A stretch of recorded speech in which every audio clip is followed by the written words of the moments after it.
Hello meet mister Mithun. நான் தான் Mithun's troll சேனலுக்கு உங்களுக்கு வரவேற்கிறேன். கைஸ், மறுபடியும் வந்து இந்த ப்ரவோக் டிவிக்கு போயிருக்கார் போல நம்மளோட வாட்டர்மெலன் ஸ்டார். நிறைய பேர் நேற்று எனக்கு நீங்கள் ரீல்ஸ்லாம் அமைச்சிருந்தீங்க. ப்ரோ இது பார்த்து ரியாக்ட் பண்ணுங்கள், இது என்னன்னு சொல்லுங்கள் ப்ரோ அப்படி இப்படின்ட்டு இருந்தீங்க. எனக்கும் பார்க்கும்போது செம ஷாக்கு. அதுக்கப்புறம் தான் போய் நானுமே யூடியூப்பில் இந்த வீடியோவை பார்த்தேன். ஸோ கிரெடிட்ஸ் வந்து இந்த ப்ரவோக் டிவிக்கு தான். அவங்க கிட்டேருந்து அந்த கிளிப்ஸ்லாம் எடுத்து வச்சுருக்கேன். அங்கே என்ன நடந்துச்சு அப்படிங்கிறத பார்ப்போம். அது மட்டும் இல்லாமல் வாட்டர்மெலன் தரப்பு ஸ்டார் அவர் வந்து ஒரு விளாக் பண்ணியிருக்காருல, மக்களே ப்ரவோக் டிவி நேயர்கள் என்னை கொல்ல பார்க்குறாங்க, இந்த திருவிழாவை முன்னிட்டு இதுதான் புது ரிலீஸ், தயவு செஞ்சு வந்து பாருங்கன்னு சொல்லிட்டு அவரோட இன்ஸ்டாகிராம்லேயும் ஒரு வீடியோ போட்டிருப்பார்ல. அந்த வீடியோவுக்கு நம்ம நாளைக்கு ரியாக்ட் பண்ணலாம். அது கொஞ்சம் ஃபன்னியாக. பட் ஃபஸ்ட்டு என்ன நடந்துச்சு அப்படிங்கிறத பார்ப்போமா? வாங்க வீடியோ பார்க்க போகலாம்.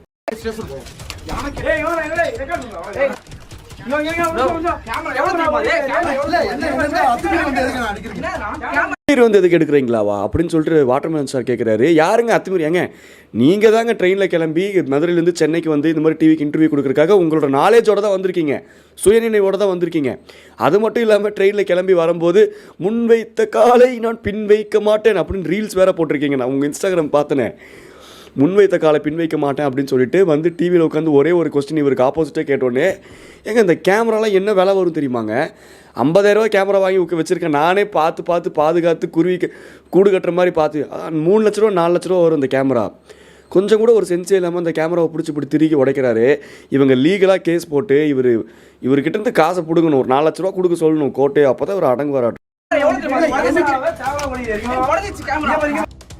கேமரா உடைக்கிறதுலாம் உச்சக்கட்ட விஷயம். 4 லட்ச ரூபா 3 லட்ச ரூபா 4 லட்ச ரூபா அசால்ட்டாக வருங்க அந்த மாதிரி கேமராலாம் ப்ரொஃபஷ்னலாக.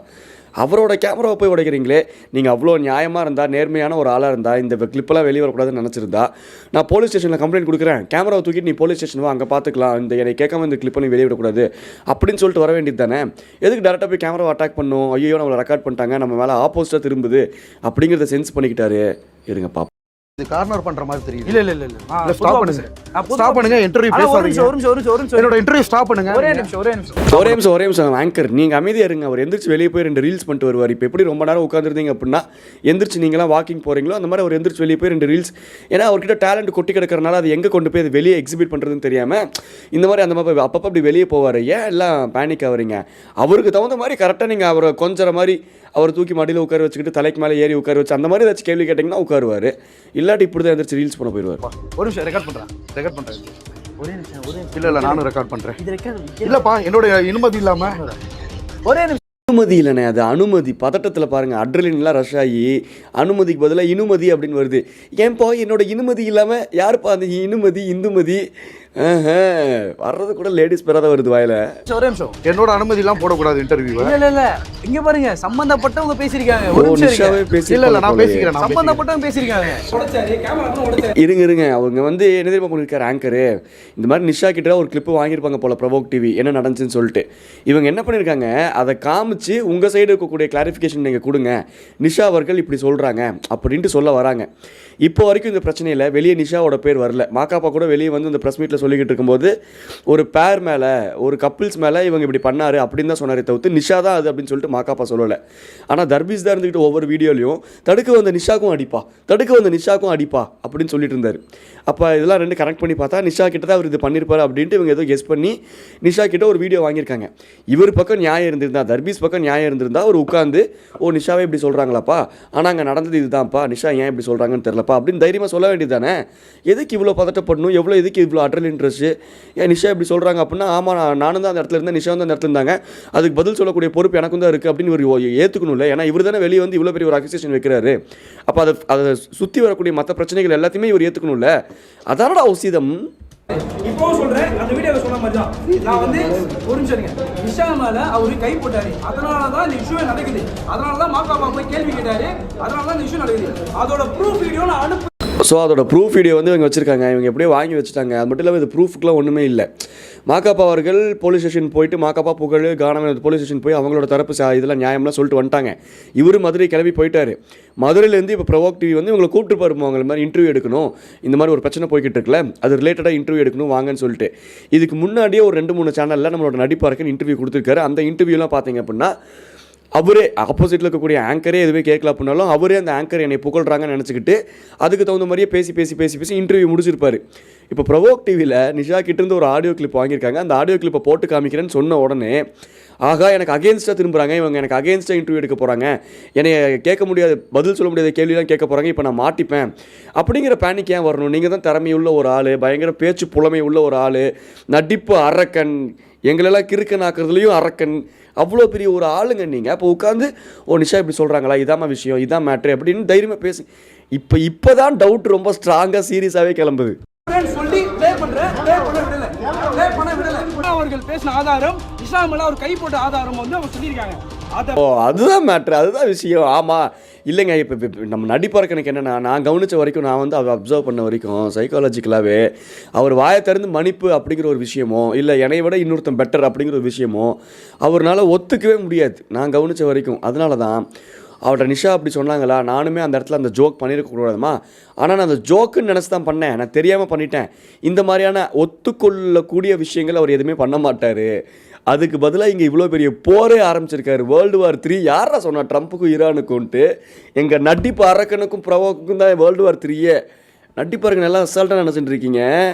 நடிச்சு உங்களை அழிக்க போறாரு அவரு. உங்களை இல்லை என்னையும் சேர்த்து தான் தமிழ்நாட்டையும் அழிக்க போறாரு. இஸ்லாமில் கைப்பட்டது இவரு.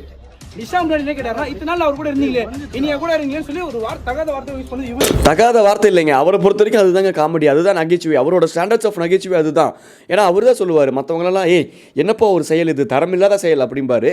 ஆனால் இவரோட தரம் வாய்ந்த செயல் அதுதாங்க. அவர் என்ன பண்ணாலும் அது ஒரு தரமான விஷயம்.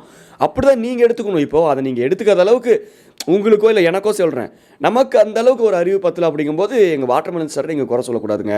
அவரோட ஜோக்கோட ஸ்டாண்டர்ட்ஸே அவ்வளோதான். அது ஏன் உங்களால் அக்செப்ட் பண்ணிக்க முடியல? ஓகேங்களா, அதை பற்றி கேட்ட நிஷா அவர்களோட வீடியோ. ஆனால் அவர் என்ன சொல்கிறாங்க, ப்ளே பண்ண விட மாட்டாரு, இன்டர்வியூ பாதிலே போகிறாரு. ஆமாங்க, எங்கள் அண்ணனுக்கு ப்ளே பண்ணால் பிடிக்காது, எங்கள் அண்ணனுக்கு ப்ளே பாய்னா பிடிக்காது. ஏன்னா எங்கள் அண்ணனுக்கு கேம்ஸே பிடிக்காது. He doesn't play Uno. அவர் யார் வாழ்க்கையிலையும் விளையாண்டதே இல்லை, அவர் வாழ்க்கையிலே அவர் விளையாண்டுப்பார். அவ்வளோதான். எங்கள் அண்ணனுக்கு தவளை தன் வாயால் கெடும் அப்படிங்கிற மாதிரி he always plays the frog game. அவர் வாயை வச்சுக்கிட்டு அவர் ஏதாச்சும் கேம் விளாண்டுக்கிட்டு, அவர் வாழ்க்கை கூட அவரே கேம் விளாண்டுக்கிட்டு ஜாலியாக இருப்பாருங்க. அப்படிப்பட்ட ஒரு தன்னலமற்ற ஒரு மனிதரை போய் அங்கே பாருங்கள், நீங்கள் பாட்டுட்டு என்னென்னமோ பேசிகிட்டு இருக்கீங்க, என் தலைவர் பின்னாடி உட்காந்து செல்ஃபி எடுத்துகிட்டு இருக்கோங்க. அதுதாங்க வாட்டர்மெலன் ஸ்டாரோட கரிஷ்மாங்கிறது. பின்னாடி பாருங்களேன், செல்ஃபி எடுத்துட்டு இருக்காங்க. மாஸ் தலைவாணி என்ன நீங்களே கேளுங்க. அவ்வளோதான். வணக்கம் தமிழக மக்களே, இந்த வார்த்தையை கேட்கலாம் காத்துக்குன்னு இருந்தேன். வணக்கம் தமிழக மக்களே. அப்போ அவரோட சேனலில் வீடியோ விளாக் போட்டிருப்பாரு, அதுக்கும் நம்ம தனியாக ரியாக்ட் பண்ணி நம்ம நாளைக்கு அந்த வீடியோ அப்லோட் பண்ணலாம்.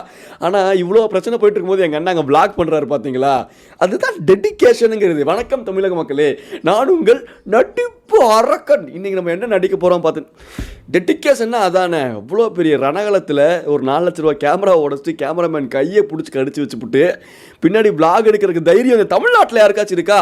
கிருதாவே இல்லாத எங்கள் அண்ணனுக்கு தான் இருக்குது. அங்கே பாருங்கள், எங்கள் அண்ணனுக்கு கிருதாவையும் காணா. அதை யார் ஆட்டை போட்டீங்க? என்ன நினச்சிட்டு இருக்கீங்க? கேட்குற காலையில் நினச்சிட்டு இருக்கீங்களா? எங்கள் அண்ணன் கிருதாவை யார் ஆட்டையை போட்டது?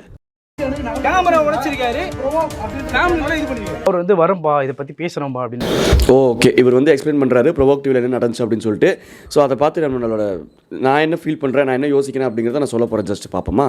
அதுவும் முக்கியமாக என்ன சொன்னார்னா, வரும்போதே நாங்கள் வரும்போதே இல்லை என்ன கொஸ்டின் கேட்க போகிறீங்க, நீங்கள் என் சைடு தான் சப்போர்ட் பண்ணணும். அவர் சொன்ன வார்த்தை என் சைடு தான் சப்போர்ட். ஆமாங்க, அவர் ஒரு பெரிய பொலிட்டிக்கல் லீடருங்க. அவர் உங்கள் நடிப்பு அரக்கன் வர்றான்னு அப்படி அந்த அளவுக்கு அவர் ஒரு மாசான ஒரு ஆள். நெக்ஸ்ட் அவர் பொலிட்டிக்கலில் உள்ள போகிறாரு. ஸோ அந்த கொஸ்டின்ஸ்லாம் அவர் முன்னாடியே வாங்கி வச்சுப்பார், கேட்டுப்பார். அதுக்கு தகுந்த மாதிரி தான் ஆன்சர் ப்ரிப்பேர் பண்ணிட்டு வருவார். என்ன தான் ஆன்சர் ப்ரிப்பேர் பண்ணிட்டு வந்தாலும் எல்லா இன்டர்வியூவில் உட்காந்து ஒரே விஷயத்த தான் சொல்லுவார்.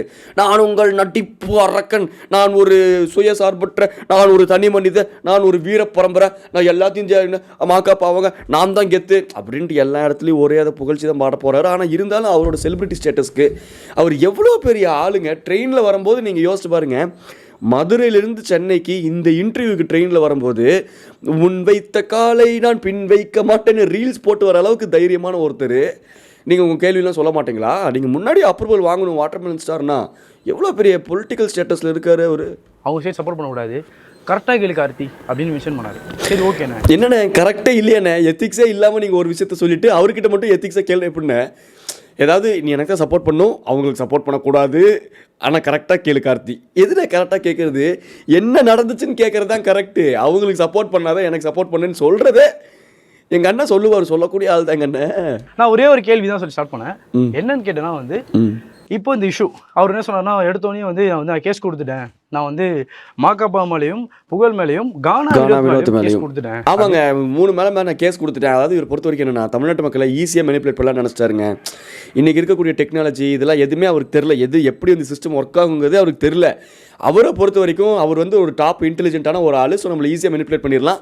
அவர் நம்மளை எப்படி ப்ரொஜெக்ட் பண்ணணும்னு நினச்சார் அப்படின்னா, நான் வந்து பார்த்தீங்களா கேஸ் கொடுத்துட்டேன், நான் வெளியே வந்து போலீஸ்லேயே கேஸ் கொடுக்குறேன், அப்போ என் மேலே தப்பு இல்லை, நான் நேர்மையானவன் நியாயமானவன் அப்படின்னு நினச்சார். இப்போ நிஷாவோட வீடியோ வந்தோடனே அது அவருக்கே பேக் ஃபயர் ஆகும். நிஷா வந்து வீடியோ போடுவாங்க, அது இப்படி திரும்பும், சேனலே வந்து இவரை கழட்டி விடும், சேனல் வந்து அவங்க பக்கம் தான் சப்போர்ட் பண்ணும், அவங்க பக்கம் தான் திரும்பும், இந்த பிரச்சனையை முடிக்க தான் பார்க்கும். இது எதுவுமே இவருக்கு தெரில. இவர் மனசில் விஜய் டிவி நம்மளை யூஸ் பண்ணிக்கிறதுங்கிறத தாண்டி ஏதோ விஜய் டிவி டிஆர்பிக்காக நம்மளை யூஸ் பண்ணிக்கிறாங்க, அதனால நம்மளெல்லாம் விட்டு கொடுக்க மாட்டாங்கன்ட்டு ஸ்ட்ராங்காக நம்பிட்டு இருந்திருக்காரு. ஆனால் மாக்காப்பா மாதிரி ஒரு ஆர்டிஸ்ட்டை வச்சுக்கிட்டு விஜய் டிவி இருந்தாலும் கூப்பிட்டதே ஒரு ஃபண்ணுக்காக தான். அங்கே போய் பிரச்சனையை பண்ணிக்கிட்டு போலீஸ் ஸ்டேஷன் வரைக்கும் போய் சேனல் பேரை இழுத்து விட்டு கெடுத்து விட்டு அவங்க ஃப்ரீ பப்ளிசிட்டின்னு போயிடுவாங்க எண்ட் ஆஃப் த டே. அது வேறு விஷயம். ஆனால் என் ஷர்ட்டை தமிழ் ஈஸியாக இருக்குது எங்களெல்லாம் பார்த்தா.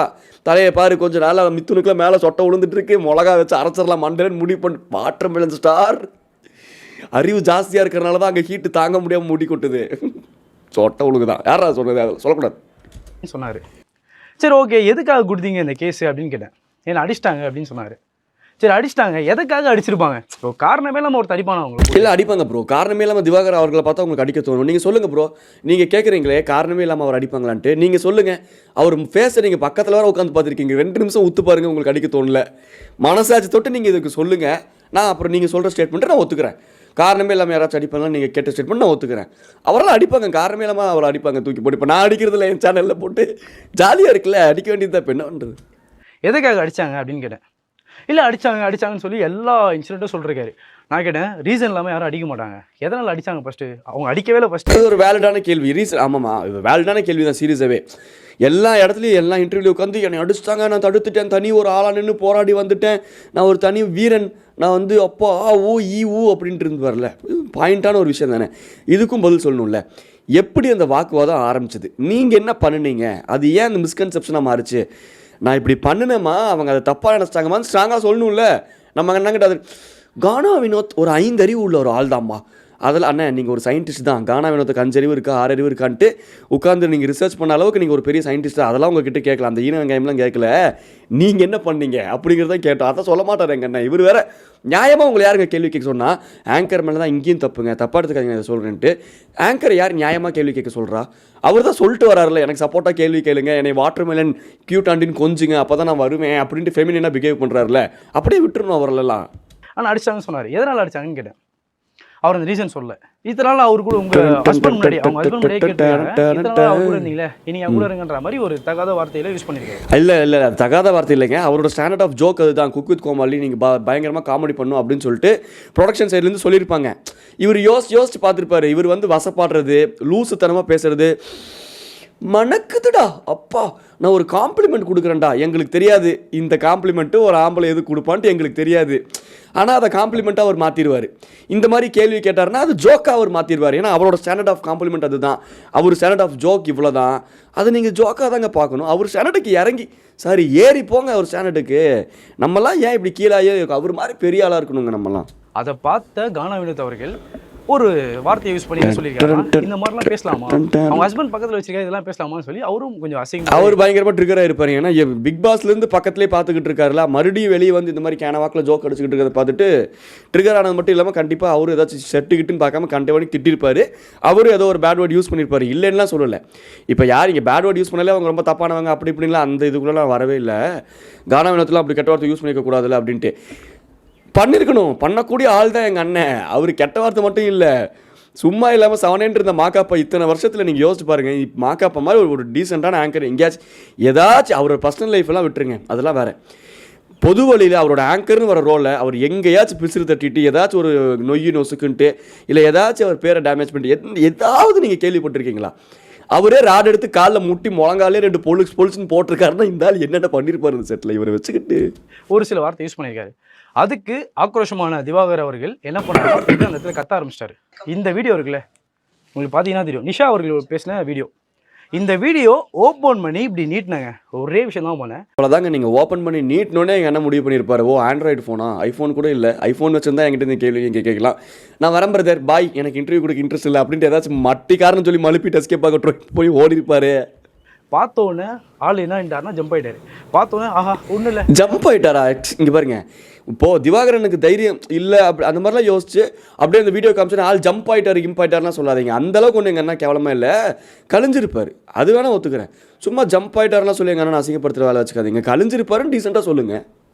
நீங்கள் அவங்க சைடு சப்போர்ட் பண்ணுறீங்க அப்படின்னு சொல்லிட்டு எஸ்கே போய் ஓடி இருக்காரு. அதுதான் இதுக்கப்புறம் இந்த ஆங்கர் நிறையா இதுதான் எக்ஸ்பிளைன் பண்ணிட்டு இருந்தார். ஓவராலாக அவர் எக்ஸ்பிளைன் பண்ணதுலேருந்து எனக்கு என்ன தெரிய வந்துச்சு புரிய வந்துச்சு அப்படின்னா, குக் வித் கோமாளி ஷோக்கு இவர் கூப்பிட்டுருக்காங்க. கானா வினோத் இருக்கிறனால இவர் போகிறக்கு ஆசைப்படல, விருப்பப்படல, இருந்தாலும் இவ்வளோ பெரிய ஷோவில் கூப்பிட்டுருக்காங்களே அப்படின்னு சொல்லிட்டு போயிருக்காரு. கானா வினோத் இருக்கிறனால ஏன் இவர் போகலை அப்படின்னா, பிக் பாஸ்லேருந்து இவருக்கு கிடைக்க வேண்டிய புகழ் பேர் இதெல்லாம் வந்து கானா வினோத்துக்கு கிடச்சிருச்சுன்னு இவர் ரொம்ப ஸ்ட்ராங்காக நம்புறாரு. இவரை வந்து கிண்டல் கேலி பண்ணி தான் கானா வினோத் இவ்வளோ பெரிய ஆளாயிட்டாரு. அப்போ நான் தான் அவனுக்கு உந்துகோலாக இருந்தேன், அவன் என்னை பயன்படுத்திக்கிட்டான் அப்படிங்கிற தாட் இவருக்கு பயங்கர ஸ்ட்ராங்காக இருக்குது. அதனால கானா வினோத் மேலே பர்சனலாக பயங்கரமான வன்மம். ஏன்னா நான் இவரோட எல்லா இன்டர்வியூவும் பார்ப்பேன், தர்பீஸோட இன்டர்வியூ எனக்கு பொழுதுபோக்கே ஃபன்னே அதுதான். அதனால் பயங்கரமாக காழ்ப்புணர்வு, வன்மம், பொறாமை. இப்போ கானா வினோத் வந்து குக் வித் கோமாளி போயிட்டாரு, படம் நடிக்க ஆரம்பிக்கிறாரு, இதெல்லாம் நிறைய பண்ணுறனால இவருக்கு என்ன பண்ணுறதுன்னு தெரில. நானும் படம் நடிக்கிறேன், எல்லைக்கே நடிச்சிட்டேன் ஊன்னு சொல்லிட்டு தெரிஞ்சிட்டு இருந்தார். இப்போ குக் வித் கோமாளி ஷோவில் செட்டில் கூப்பிட்டோன்னே சரி செட்டில் போய் நம்மளோட ஃபேஸை ரெஜிஸ்டர் பண்ணிக்கலாம், கானா வினோத் கிடந்தா நம்ம அவனை கண்டுக்க வேண்டாம், அவாய்ட் பண்ணிடலாம் அப்படின்னு சொல்லிட்டு போயிட்டாரு. அங்கேயும் அங்கே வந்து இந்த காமெடி பண்ணுற அந்த இதில் வந்து கானா வினோத் இந்த கவுண்டர்லாம் போட்டிருக்காரு. மாதம்பட்டி ரங்கராஜ் இந்த ரோஜா கிட்டலாம் போகும்போது செல்ஃபியில் எடுக்காதீங்க, அப்புறம் நீங்கள் தான் அந்த கூப்பிட்டு செல்ஃபி எடுத்துக்கணும், அந்த இன்டர்வியூவில் போய் சொல்லுவோம் அப்படின்னு சொல்லிட்டு கானா வினோத் ஃபன்னாக வழக்கம் போல் அதெல்லாம் பண்ணியிருக்காரு, இந்த மாதிரி சொல்லியிருந்திருக்காரு. அப்புறம் நிஷா பக்கத்தில் போய் ஏதோ காமெடி பண்ணுறேன் அப்படிங்கிற பேரில் இத்தனை நாள் நீங்கள் உங்கள் ஹஸ்பண்ட் கூட இருந்துட்டீங்க, இன்றைக்கி ஒரு நாள் குக் வித் கோமாளி செட்டில் என் கூட இருங்க அப்படின்னு. இவர் ஒரு கோமாளி. இப்போது அதை சொல்கிற விதமும் ஒன்று இருக்குது. ரெண்டாவது இப்போ நம்ம ஃபஸ்ட் டைம் போகிறோம் அப்படின்னாலே நம்மளுக்கு தெரியாத ஒருத்தவங்க கிட்ட சொன்னால் அது வேறு. இப்போ இதுவே வந்து சொல்லக்கூடாது தான், இதுவே வந்து ஒரு ஆக்வர்டான ஜோக்கு தான், ஒரு மெல்லிசு கோடு மாதிரி தான். இப்போ புகழ் இருக்காருன்னு வச்சுக்கோங்களேன், அவர் இந்த ஜோக்கை சொல்கிறாருன்னா இதை எவ்வளோ பாலிஷ்டாக சொல்ல முடியும், இல்லை இதில் இத்தனை நாள் உங்கள் ஹஸ்பண்ட் கூட இருந்துட்டீங்க அப்படிலாம் சொல்லாமல், என்ன நிஷா இன்னைக்கு ஃபுல்லாக நீ ஏன் கூட மாட்டிக்கிட்டியா, இல்லை நான் தான் உன் கூட மாட்டிக்கிட்டேன், அப்புறம் அவன் ஹஸ்பண்டை திரும்பி எப்படியா நீ இத்தனை நாள் இவர் கூட ஓட்டினேன் இப்படி சொன்னாங்கன்னா இது ஜோக்கு. இந்த அளவுக்கு புகழ்னால இந்த பர்ஃபார்ம் பண்ண முடியும், ஜோக் அடிக்க முடியும். எங்களுக்கு தெரிஞ்ச ஜோக் இவ்வளோதாங்க. என்ன நிஷா இத்தனை நாள் ஹஸ்பண்ட் கூட இருந்தேன், இனிமேல் என் கூட இருக்கியோ அப்படின்னு சிரிச்சிருக்காரு. என்னடா ஏன்டா கன்றாதி கேவலமாக ஒருத்தர் வாங்கியிருக்கிற மாதிரி பேசுறது மட்டும் இல்லாமல் சிரிக்கிற நீ அப்படின்னு நல்லா டென்ஷனாக இருக்காங்க. அங்கே பின்னாடி கானா வினோத் இருந்திருக்காரு, அவர் கத்திருக்காரு, யோ ஜோக் பண்ணால் ஜோக் மாதிரி பேசியா லூசு அப்படின்னு மாதிரி கண்டிப்பாக ஏதாச்சும் சொல்லியிருந்திருப்பார். அந்த ஃப்ளோவில் கோவத்தில் வர்றது தான், கேமராவையும் தாண்டி வரும். தர்பீஸோட காமெடிகள்லாம் நகைச்சுவைகள் பார்க்கும்போது கோபம் வர மாதிரி ஜோக் பண்ணாதுன்னு உங்ககிட்ட எத்தனை டைம் சொல்கிறது மாதிரி டென்ஷன் ஆயிருக்காரு. கானா வினோத் கத்துனோடனே புகழ் வந்திருக்காரு, பக்கத்தில் இருந்திருப்பார். புகழ் வந்தோடனே மறுபடியும் மாக்காப்பாவும் வந்திருப்பார். என்னாச்சு என்ன அங்கே அப்படின்னு சொல்லிட்டு இதை கேட்டோடனே எல்லாம் ஒரு மாதிரி அப்படியே ஆவுன்னு கத்துனோடனே கண்டிப்பாக சொல்கிறேன், 100க்கு 100 எங்கள் அண்ணன் மேலே இருக்க கான்ஃபிடென்ஸில் சொல்கிறேன், ஏய் நீ இந்த மாதிரி ஒரு கேவலமான ஏரியாலேருந்து வந்தவன் தானே அப்படின்ட்டு இந்த கேஸ்ட் ரீதியாக இந்த மனசளவில் இந்த பாகுபாடெல்லாம் வச்சு தான் பேசக்கூடிய ஆள் நம்ம வாட்டர்மெலன் அவர்கள். கண்டிப்பாக கானா வினோத் அந்த மாதிரி ஏதாச்சும் சொல்லியிருந்திருப்பார். அதில் வந்து பயங்கரமாக ட்ரிகராக இருக்கும் புகழுக்கும் மாக்காப்பாக்கும். பக்கத்தில் ஏதாச்சும் கிடச்ச பிரச்சனையை விளக்கி விடலாம் அப்படின்னு பார்த்து ஒரு ஃப்ளோவில் அந்த கோவத்தில் ஏதாச்சும் வீசியிருப்பார். ஏதோ ஒன்று நடந்திருக்கும். இந்த ஆள் காலில் முழங்காலில் இது பட்டு முட்டியோடு அடித்து பொழந்து விட்டு முட்டியை ரெண்டாக்கி விட்டு ஓட விட்டாங்க. ஆல்ரெடி நம்மளால் பொறுமையாக போய் அப்படி போலீஸ் கம்ப்ளைண்ட்லாம் கொடுத்து இது நம்ம பக்கம் திரும்பிடும், நம்ம பப்ளிசிட்டி ஆகிக்கலாம், மக்கள்லாம் நம்ம பக்கம் தான் இருக்காங்கன்னு இவர் ஸ்ட்ராங்காக நம்புறனால போலீஸ் கம்ப்ளைண்ட் எடுக்க மாட்டேன்ட்டாங்க. அங்கேருந்து கிளம்பி நடந்து கமிஷனர் ஆஃபீஸ் போயிட்டாரு. சார் மிஸ் போலீஸ் கம்ப்ளைண்ட் எடுக்க மாட்டேங்கிறாங்க மிஸ், ப்ளீஸ் மிஸ் ஏதாச்சும் பண்ணுங்க மிஸ் அப்படின்ட்டு. நான் தான் போய் ஃபஸ்ட்டு கம்ப்ளைண்ட் கொடுத்தா அப்போ என் மேலே தான் நியாயம் இருக்குது, ஒட்டுமொத்த விஜய் டிவி செட்டையே நான் எதிர்த்து நின்றுட்டேன் அப்படின்னு மாதிரி ஒரு கெத்தான மொமெண்ட்டை கிரியேட் பண்ணிடலாம் நினச்சாரு இவர். அப்புறம் 2 நாள் விட்டுட்டு இவர் மதுரைக்கெலாம் போனதுக்கப்புறம் மாக்காப்பா புகழ் இந்த கானா வினோத்லாம் போய் அவங்களோட நியாயத்தை அவங்களோட தரப்பு விஷயத்தை சொல்லிட்டு வந்திருக்காங்க போலீஸ் ஸ்டேஷனில். அவ்வளோதான், இவங்க கண்ணுக்குள்ளெல்லாம் விரல விட்டு ஆட்டிட்டோம் அப்படின்னு மாஸ் காமிச்ச ஒரு தருணமாக உணர்ந்திருக்கிறார் திவாகர் அவர்கள். இன்டர்வியூலாம் இதை தான் சொல்லிக்கிட்டு இருந்தார். இந்த முட்டியிலலாம் மாக்காப்பா அடித்தது, புகழ் அதை அடித்தது, இந்த கானா வினோத்தில் போட்டு பொழந்ததெல்லாம் எப்படி திருப்பி கொடுக்குறதுன்னு தெரியாமல் வாயாலேயே வந்து வடை சுட்டுக்கிட்டு இருந்தார். மாக்காப்பா ஆனதுக்கு தாய்க்கும் தாரத்துக்கும் ஒரு வித்தியாசம் தெரியாதா? புகழ்லாம் குடிச்சிட்டு மலேசியாவில் படுத்து கிடந்தான், ரோட்டில் கிடந்தான், என் ஃப்ரெண்டு தான் 2000 வெள்ளி கொடுத்த புகழை கூட்டிகிட்டு வந்தாங்க அப்படி இப்படின்னு இஷ்டத்துக்கு அவங்கள வாய் வழியே வசப்படுறது. ஏன்னா கலாட்டா ஆங்கர் நவீனுக்கே தான் பண்ணார், உனக்கு பக்கவாதம் வந்துடும், வாதம் மொடக்கு இதெல்லாம் வந்து நீ படுத்துருவேன், கையங்கால் விளங்காமல் போயிடுவேன்ட்டுலாம் சாபம் விட்ட ஒரு எஜுகேட்டட் டாக்டர் தான் நம்ம ஆள் திவாகர். ஸோ அந்த வேலையெல்லாம் பண்ணிக்கிட்டு இருந்தார். இந்த ப்ரொவோக் டிவி கூப்பிட்டோன்னே இவங்களுக்கும் நம்ம இப்படி தான் இன்டர்வியூ கொடுக்க போகிறோம், மறுபடியும் வசப்படலாம், மறுபடியும் நம்ம மனசில் இருக்க வன்மத்தெல்லாம் மாக்காப்பா மேலே கொட்டிடலான்னு போய் உட்காந்துருக்காரு. உட்கார்ந்த உடனே நிஷா கிட்ட இருந்து இவங்க ஒரு ஆடியோ கிளிப் வாங்கியிருப்பாங்க போல் ஒரு கிளாரிட்டிக்கு, அதை ப்ளே பண்ணி காமிக்கிறதுக்கு திறந்த உடனே ப்ரூஃபோடையே இப்போ மாக்காப்பா பக்கம் சாதகமாக திரும்பிருச்சா. ரெண்டாவது இவர் பக்கம் நியாயம் இருந்துச்சு, நிஷாக்கா நமக்கு தான் சப்போர்ட் பண்ணுவாங்க. இப்போ போலீஸ் கம்ப்ளைண்ட் கொடுக்கும்போது வெளியே வந்து ப்ரெஸ்ஸில் என்ன சொல்கிறாரு, தடுக்க வந்த நிஷாக்கும் அடிமான்னு எல்லா இன்டர்வியூலும் உட்காந்து சொல்கிறாரு. அப்போ நிஷாக்கா ஏதோ ஒரு ஸ்டேட்மெண்ட் சொல்லியிருக்காங்க, அவங்க என்ன சொன்னாங்கன்னே தெரில. அப்போ அந்த வீடியோ முழுசாக உட்காந்து பார்க்க வேண்டியது தானே. அப்போ அந்த நிஷாக்கா வந்து எனக்கு சப்போர்ட்டாக தான் சொல்லியிருந்துருப்பாங்க. ஆமாம், ஏன்னா அவங்க தடுக்க வந்தாங்க, என் மேலே நியாயம் இருந்துச்சு அப்படி. அப்போ தெரியுது இவருக்கு, அந்த வீடியோ பார்க்கறதுக்கு முன்னாடியே தெரியுது நிஷாக்கா நமக்கு சப்போர்ட் பண்ணியிருக்காது, நிஷாக்கா எப்படி மாக்காப்பாக்கு தான் சப்போர்ட் பண்ணியிருக்கோம் அப்படின்ட்டு எந்திரிச்சு ஓட ட்ரை பண்ணியிருக்காரு. இவருக்கு ப்ரெசன்ஸ் ஆஃப் மைண்டில் இல்லை. இப்போ ஒரு ஆங்கர் கேட்குறாங்க, நிஷா வந்து டோட்டலாக நெகட்டிவாகவே சொல்லியிருக்காங்க அப்படின்னு வச்சுப்போம். அப்போ இவர் என்ன சொல்லியிருக்கலாம், நிஷா வந்து இந்த விஜய் டிவியில் இருக்காங்க, விஜய் டிவியில் அவங்களுக்கு வர சான்ஸ் தட்டி பறிக்கக்கூடாதுங்கிறக்காக என் பக்கம் வந்து நிஷா திருப்பி விட்றாங்க அப்படி இப்படின்னு இவர் ஏதாவது சொல்லியிருந்துருக்கலாம். இவர் அந்த அளவுக்குலாம் இவருக்கு அந்த டக்குன்ட்டு அந்த சமயோஜித புத்திலாம் இல்லை. அதனால் இவர் தப்பிக்கிறதுக்கு என்ன பண்ணியிருக்காரு, எனக்கு இன்ட்ரெஸ்ட் இல்லைம்மா, நீங்கள் கார்னர் பண்ணுறீங்க, நான் கிளம்புறேன்னு இருக்காரு. இன்ட்ரெஸ்ட் இல்லை அப்படின்னோடனே எல்லாரும் கேமரா அமுத்திடணும், இவர் கிளம்பி போயிடணும்னு முடிவு பண்ணிட்டாரு போல். பொதுவெளிக்கு இவ்வளோ தூரம் கொண்டு வந்துட்டு இன்டர்வியூ கூப்பிட்டோன்னே வந்து உட்காந்து வசப்படலான்னு பேமெண்ட்டெல்லாம் வாங்கிட்டு வந்து உட்காந்துட்டு கேமராவில் ஆஃப் பண்ணணும்னா இப்படி யாரும் ஆஃப் பண்ணல, உடனே கேமராவெல்லாம் தூக்கி போட்டு உடச்சிருக்காரு. அப்புறம் என்னையை கொள்றாங்க, என்னை லாக் பண்ணிட்டாங்க, ஐயோ என்னை கொலை பண்ண பார்க்குறாங்க. சென்னையில் இவ்வளோ பெரிய கார்பரேட்டில் யாராச்சும் இதை வேணும்னே கூப்பிட்டு உட்கார வச்சு கொலை பண்ண ட்ரை பண்ணுவானுங்களா, மெண்டலாக இருந்தாலும். அதனால ப்ரொவோக் டிவி மேலே ஒட்டுமொத்தமாக ஒரு சிம்பத்தி கிரியேட் பண்ணி, அவர் பக்கம் சிம்பத்தி கிரியேட் பண்ணி ப்ரொவோக் டிவி மேலே தூக்கி பழிய போட்டலான்னு முடிவு பண்ணிட்டாரு. ஏன்னா தமிழ்நாட்டு மக்கள்லாம் இவரை பொறுத்த வரைக்கும் முட்டாள், நம்மளாம் ஈஸியாக மேனிபுலேட் ஆயிடுவோம்ல. இப்போ நம்ம என்ன நினச்சிக்கணுமாமா, ஐயோ ப்ரொவோக் டிவி என்ன இப்படி கேவலமான டிவியாக இருக்கீங்க, எதுக்கு எங்கள் அண்ணனை கூப்பிட்டு உட்கார வச்சு கொலை பண்ணுறீங்க நீங்கள், எங்களுக்கு புரியல. உட்கார வச்சு எங்கள் அண்ணனுக்கு ஹேர் கட்டே பண்ண முடியாது, எங்கள் அண்ணன் ஒரு இடத்துல உட்கார மாட்டார், துள்ளி குதிக்கக்கூடிய சுட்டி குழந்தாவர், அவரை உட்கார வச்சு மர்டருக்கு டென்ஷன் ஆயிடுவோம் நாங்கள்லாம் எங்கள் அண்ணனுக்கு ஒன்றுனா அப்படின்னு நம்ம ரியாக்ட் பண்ணுவோம்னு நினச்சிருக்காரு. வச்சு ஃபன் பண்ணிட்டு சுற்றிக்கிட்டு இருக்காரு. இது நான் கவனித்த வரைக்கும் என் தலைவனோட டவுன்ஃபால் ஸ்டார்ட் ஆயிடுச்சு அப்படின்னு நினைக்கிறேன். இன்னும் 6 மாதத்துக்கு ஒருக்கா இந்த மாதிரி ஏதாச்சும் பிரச்சனை இழுத்துட்டு வருவார். இன்னும் 2 பிரச்சனைக்கு அப்புறம் தலைவனே அடிக்க, எங்கள் அண்ணனுக்கு ஒன்றுனா எங்கள் அண்ணனே அடிப்போண்டா அப்படிங்கிற மாதிரி இறங்கிடுவோம் நாங்கள்லாம். அவ்வளோதாங்க எனக்கு தெரிஞ்சு இதுதான் நடந்திருக்கு. நீங்கள் என்ன நினைக்கிறீங்க அப்படிங்கிறது கமெண்ட்ஸ் சொல்லுங்கள். டாடா பை சொல்லிக்கிறது நம்ம மீட் மிஸ்டர் மிதுன். கிரெடிட்ஸ் வந்து ப்ரொவோக் டிவிக்கு தான், ஸ்ட்ரைக்கை அடிச்சு விட்றாதீங்க. அதனால் சொல்கிறேன், கிரெடிட்ஸ் ப்ரொவோக் டிவிக்கு தான். ப்ரொவோக் டிவியில் இத்தனை நடந்திருக்குது, அந்த வீடியோ கிளிப்ஸை நம்மளும் யூஸ் பண்ணியிருக்கோம். டாடா பை டாடா பாய்.